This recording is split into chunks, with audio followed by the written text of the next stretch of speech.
कर्दम ऋषि तो आंखों में अश्रुपात भर गए। प्रभु विवाह तो कर लूंगा, आप तो अंतर्यामी हैं, आप सब जानते हैं।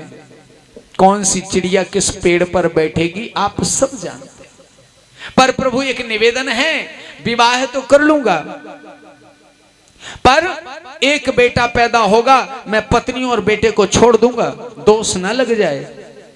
दोष लग जाता है अगर अपनी पत्नी बच्चों को छोड़ दिया तो। एक लौकिक संसार है। भगवान सोच रहे हैं एक बेटा तो बाद में पैदा होगा, पहले 9 बिटियां पैदा होंगी।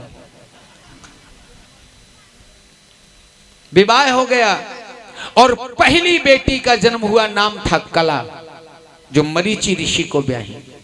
9 बेटियां पैदा हुई।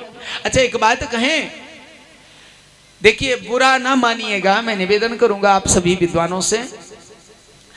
आज तो बेटियां हमारी बहुत आगे बढ़ गई हैं, पढ़ाई में, हर चीज में, इंस्टाग्राम में भी आगे बढ़ गई हैं, कोई टेंशन नहीं लेना, हर चीज में। इसके बाद भी आज हमारी मानसिकता बड़ी छोटी है ना। बिटिया को अगर कोई खिलाएगा गोदी में लेके, ध्यान देना, सुबह मोहल्ला के चाचा खिला रहे अपनी मोड़ी को, मोहल्ला के चाचा सुबह का कह रहे मोड़ी को गोदी में ले, मोड़ आ रहे गोरो मशक दे, खिला रहे मोड़ी, पकड़ कर गोड़े धरती से मार दे, मोड़ी हंस रही। अच्छा मोड़ी की मताई कह रही, देख कितना अच्छा खिला कक्का, वो तो एक कक्का की है, ये सो खिलाओ जा, मोड़ आ रहे तू है, कोनो को मोड़ा खिला के देखियो,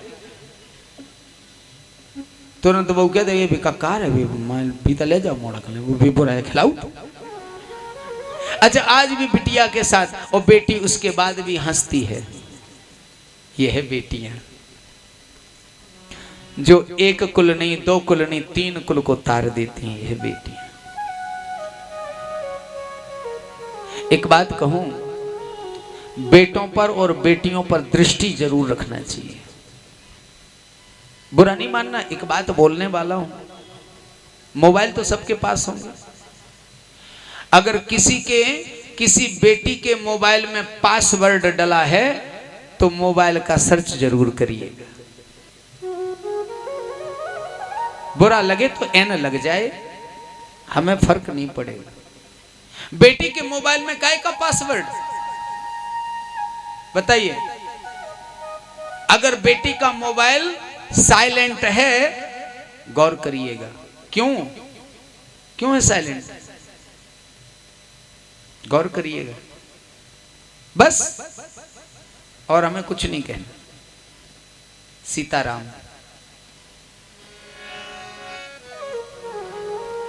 9 बेटियां हुई। बड़ी बेटी का नाम कला, जिनका विवाह मरीचि ऋषि से हुआ।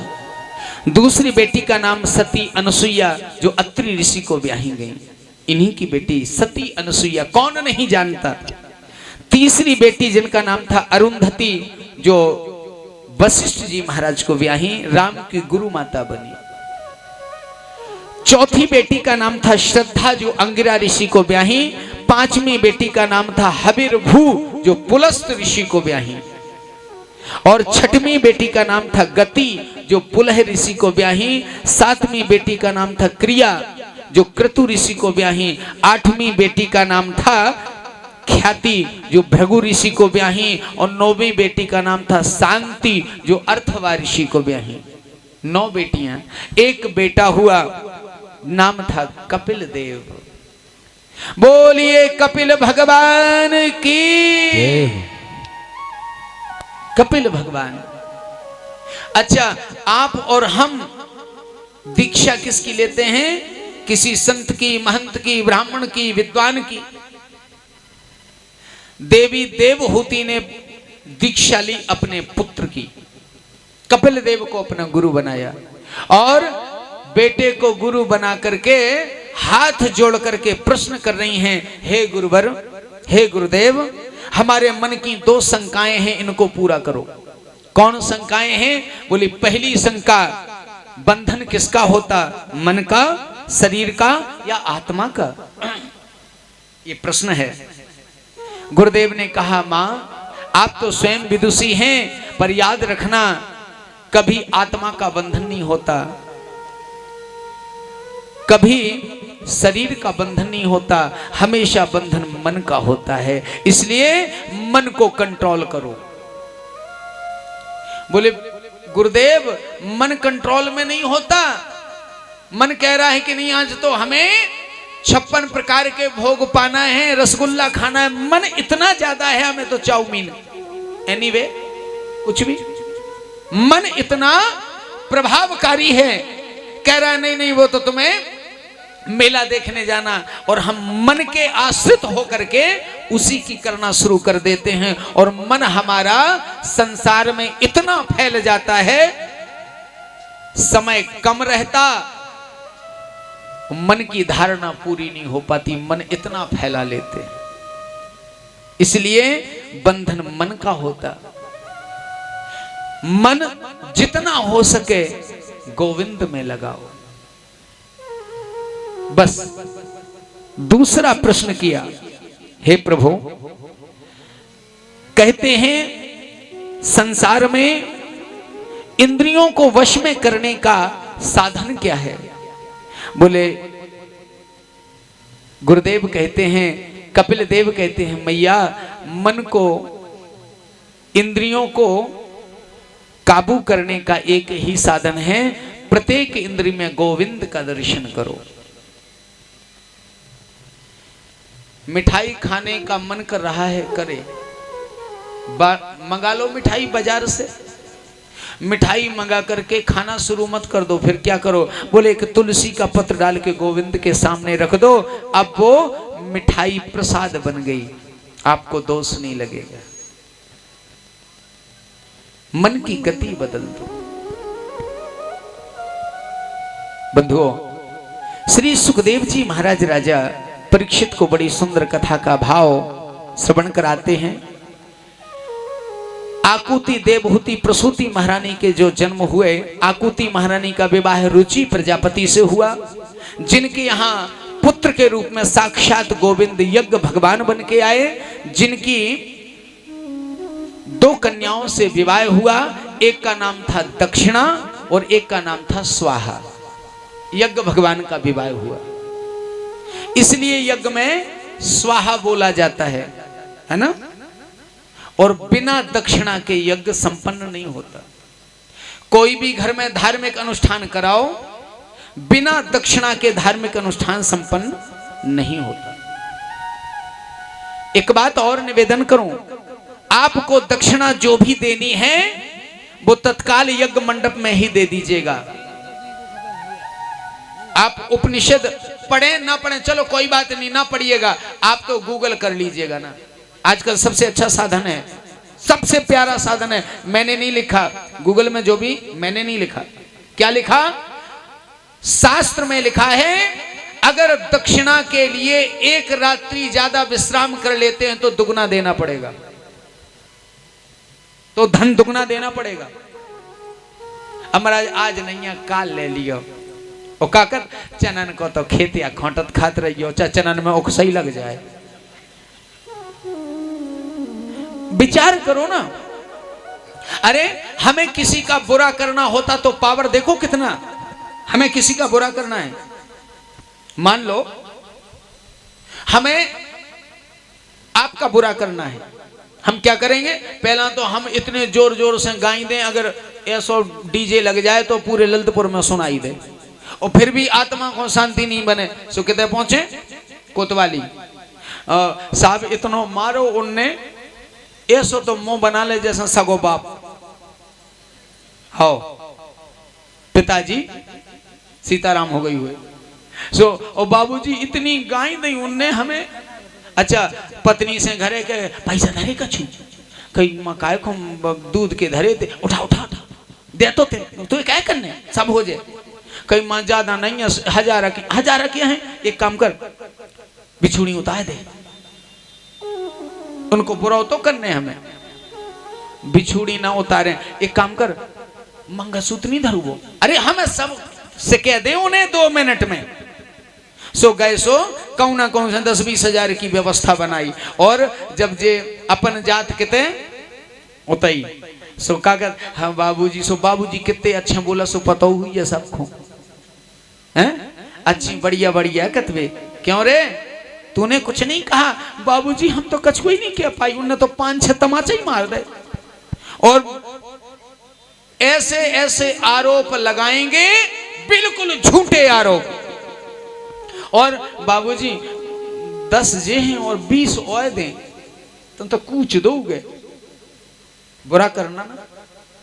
अब बची घर में सत्यनारायण की कथा, अब सत्यनारायण करवा रहे, अब अच्छो कर रहे, जो तो बुरा हुआ करो, अब अच्छो कर रहे। सो सत्यनारायण की कथा में महाराज को लगाओ फोन, महाराज कहाँ हो? तो महाराज कह रहे वो तन गांव आए थे, महाराज तुम गांव चले गए, हमने परो नहीं कही थी तुमसे कि हम आई कथा बचने 2 ठगुआ। अब भैया हम आए जात, हम भूखे नहीं रह पाओ तुम्हारा, तुम्हें तो ऐसी है बीदी। अब एक काम करो बे महाराज, छोड़ो दूसरे बुलाए ले रंदो। अब उनकी हमने 5 बेर की सुन ली ऐसी। सो दूसरे महाराज आ गए। अब महाराज आए सो कही के महाराज ने कि भैया पान के पत्ता, महाराज होगा तुम सो पान के आम के पत्ता पे धै दो। अब कथा बच गई, कथा बच गई। सो ऐसो नोट गुड़मुड़े आओ, ऐसा महाराज ने दे दे महाराज को। मैंने कि जो कया हमारे चनन को खेतिया देखो, हमने उन महाराज को नहीं बोला एक के पीछे, अब तुम तो आओ हमारे महाराज। सो एक एहसानदारी चढ़ गई, कहा महाराज से कह दो कि महाराज जौन तुमने महाराज से कही ना, हमने, तुमने नहीं हमने, उते कह दो बाबूजी चनन को खेतिया खोटत खात रह जो। सो 2 मिनट में चना समझा दे। धर्म और अधर्म में यही अंतर है। जहां अधर्म में इतना पावर है तो बताइए हमारे दुख में भी पावर आ जाएगा, और जब धर्म में पावर होगा तो सुख में भी पावर आ जाएगा। परम सत्य है ये, परम सत्य है। भाने जन को ब्याह हुई है सो होते मड़वा तरे 500 रुपया और जो हॉटपॉट बड़े मम्मा को लिख लो, और सुनो जब पैची है वो फ्रिज की पैची है, जो पैची के लिख लो पूरे लो 21,320 रुपया। अरे वे 20 नहीं दिखा रहे यार, वे 20 लिख लो। मड़वा तरह जे धर्म है कर रहे, धर्म नहीं जो व्यापार हो रहा दुकानदारी या तुमने 21,320 की दई, सो जी जाजू 22,360 की दे जाए, गारंटी है। ये धर्म नहीं, ये केवल समायोजित किया हुआ व्यापार है। धर्म तो वो है कि पता ही ना चले दाहिने हाथ को देने के बाद बाएं हाथ को कि हमने कुछ दे दिया, ये है धर्म।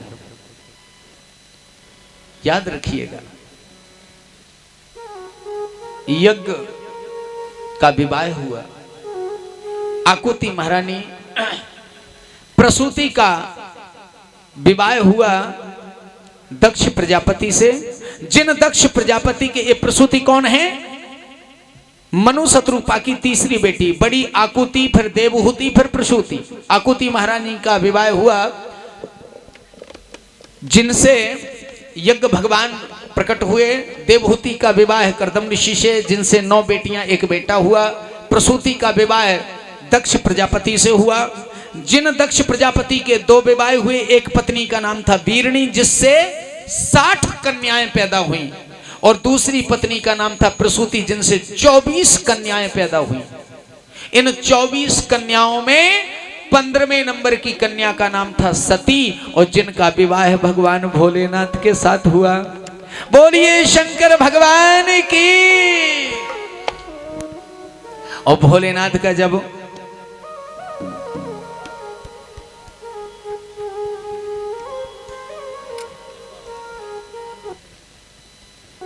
जी साहब बड़ा सुंदर एक सूचना भी, और वो मैं देता सूचना अवश्य। कल भगवान का अन्नादिवास है, आज जलादिवास में भगवान निवास कर रहे हैं। हमारे श्याम बाबा सभी माताओं से, बहनों से, भाइयों से अनुरोध है कमेटी पर वजन ना पड़े और आप लोग अपने घर से चाहे 1-1 किलो गेहूं लेके आइए, वो अन्न में भगवान वास करेंगे। निवेदन है, वरना कमेटी को तो 2 कुंटल देनी पड़ेगा। तो हम ये चाहते हैं कि कमेटी के ऊपर असर ना हो।